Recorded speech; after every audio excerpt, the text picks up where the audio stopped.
ईसा पवित्र आत्मा से परिपूर्ण होकर यरदन के तट से लौटे। उस समय आत्मा उन्हें निर्जन प्रदेश ले चला। वह 40 दिन वहाँ रहे और शैतान ने उनकी परीक्षा ली। ईसा ने उन दिनों कुछ भी नहीं खाया और इसके बाद उन्हें भूख लगी। तब शैतान ने उनसे कहा, यदि आप ईश्वर के पुत्र हैं तो इस पत्थर से कह दीजिए कि यह रोटी बन जाए। परंतु ईसा ने उत्तर दिया, लिखा है, मनुष्य रोटी से ही नहीं जीता है।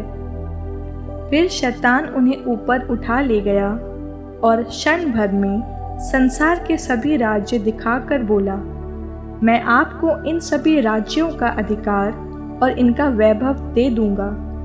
यह सब मुझे दे दिया गया है और मैं जिसको चाहता हूँ उसको यह देता हूँ। यदि आप मेरी आराधना करें तो यह सब आपको मिल जाएगा। पर ईसा ने उसे उत्तर दिया, लिखा है, अपने प्रभु ईश्वर की आराधना करो और केवल उसी की सेवा करो। तब शैतान ने उन्हें यरूशलेम ले जाकर मंदिर के शिखर पर खड़ा कर दिया और कहा, यदि आप ईश्वर के पुत्र हैं तो यहाँ से नीचे कूद जाइए, क्योंकि लिखा है, तुम्हारे विषय में वह अपने दूतों को आदेश देगा कि वे तुम्हारी रक्षा करें और वे तुम्हें अपने हाथों पर संभाल लेंगे कि कहीं तुम्हारे पैरों को पत्थर से चोट न लगे। ईसा ने उसे उत्तर दिया, यह भी कहा है, अपने प्रभु ईश्वर की परीक्षा मत लो। इस तरह सब प्रकार की परीक्षा लेने के बाद शैतान निश्चित समय पर लौटने के लिए ईसा के पास से चला गया। आत्मा की सामर्थ से संपन्न होकर ईसा गलीलिया लौटे और उनकी ख्याति सारे प्रदेश में फैल गई। वह उनके सभागृहों में शिक्षा दिया करते और सब उनकी प्रशंसा करते थे। ईसा नासरत आए, जहां उनका पालन पोषण हुआ था। विश्राम के दिन वह अपनी आदत के अनुसार सभागृह गए। वह पढ़ने के लिए उठ खड़े हुए और उन्हें नबी इसायास की पुस्तक दी गई। पुस्तक खोलकर ईसा ने वह स्थान निकाला जहां लिखा है, प्रभु का आत्मा मुझ पर छाया रहता है, क्योंकि उसने मेरा अभिषेक किया है।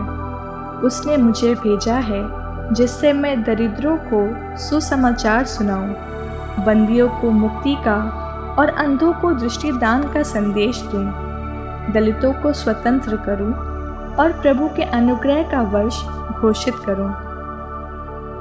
ईसा ने पुस्तक बंद कर दी और वह उसे सेवक को देकर बैठ गए। सभागृह के सब लोगों की आंखें उन पर टिकी हुई थीं। तब वह उनसे कहने लगे, धन ग्रंथ का यह कथन आज तुम लोगों के सामने पूरा हो गया है। सब उनकी प्रशंसा करते रहे। वे उनके मनोहर शब्द सुनकर अचंभे में पड़ जाते और कहते थे, क्या यह यूसुफ का बेटा नहीं है? ईसा ने उनसे कहा, तुम लोग निश्चय ही मुझे यह कहावत सुना दोगे, वैद्य अपना ही इलाज करो। कफरनाहूम में जो कुछ हुआ है हमने उसके बारे में सुना है, वह सब अपनी मातृभूमि में भी कर दिखाइए। फिर ईसा ने कहा, मैं तुमसे यह कहता हूँ, अपनी मातृभूमि में नबी का स्वागत नहीं होता। मैं तुम्हें विश्वास दिलाता हूँ कि जब एलियस के दिनों में 3.5 वर्षों तक पानी नहीं बरसा और सारे देश में घोर अकाल पड़ा था, तो उस समय इज़राइल में बहुत सी विधवाएं थीं। फिर भी एलियस उनमें किसी के पास नहीं भेजा गया। वह सिदोन के सरप्ता की एक विधवा के पास ही भेजा गया था। और नबी एलिसियस के दिनों में इज़राइल में बहुत से कोढ़ी थे, फिर भी उनमें कोई नहीं, बल्कि सीरी नामन ही निरोग किया गया था। यह सुनकर सभागृह के सब लोग बहुत क्रुद्ध हो गए। वे उठ खड़े हुए और उन्होंने ईसा को नगर से बाहर निकाल दिया। उनका नगर जिस पहाड़ी पर बसा था, वे ईसा को उसकी चोटी तक ले गए ताकि उन्हें नीचे गिरा दें, परंतु वे उनके बीच से निकलकर चले गए। वे गलीलिया के कफरनहूम नगर आए और विश्राम के दिन लोगों को शिक्षा दिया करते थे। लोग उनकी शिक्षा सुनकर अचंभे में पड़ जाते थे, क्योंकि वे अधिकार के साथ बोलते थे।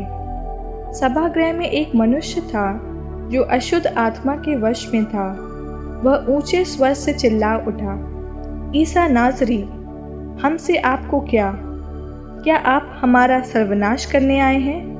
मैं जानता हूँ कि आप कौन हैं, ईश्वर के भेजे हुए परम पावन पुरुष। ईसा ने यह कहते हुए उसे डांटा, चुप रह, इस मनुष्य से बाहर निकल जा।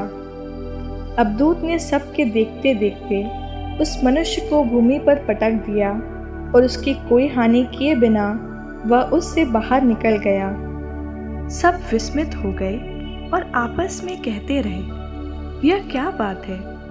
वे अधिकार तथा सामर्थ के साथ अशुद्ध आत्माओं को आदेश देते हैं और वे निकल जाते हैं। इसके बाद ईसा की चर्चा उस प्रदेश के कोने कोने में फैल गई। वे सभागृह से निकलकर सिमोन के घर गए। सिमोन की सास तेज बुखार में पड़ी हुई थी और लोगों ने उसके लिए उनसे प्रार्थना की। ईसा ने उसके पास जाकर बुखार को डांटा और बुखार जाता रहा। वह उसी क्षण उठकर उन लोगों के सेवा सत्कार में लग गई। सूरज डूबने के बाद सब लोग नाना प्रकार की बीमारियों से पीड़ित अपने यहाँ के रोगियों को ईसा के पास ले आए। ईसा एक एक पर हाथ रखकर उन्हें चंगा करते थे। अब दूत बहुतों में से यह चिल्लाते हुए निकलते थे, आप ईश्वर के पुत्र हैं, परंतु वह उनको डांटते और बोलने से रोकते थे, क्योंकि अब दूत जानते थे कि वह मसीह हैं। ईसा प्रातःकाल घर से निकलकर किसी एकांत स्थान में चले गए। लोग उनको खोजते खोजते उनके पास आए और अनुरोध करते रहे कि वह उनको छोड़कर नहीं जाएं। किंतु उन्होंने उत्तर दिया, मुझे दूसरे नगरों को भी ईश्वर के राज्य का सुसमाचार सुनाना है। मैं इसीलिए भेजा गया हूँ।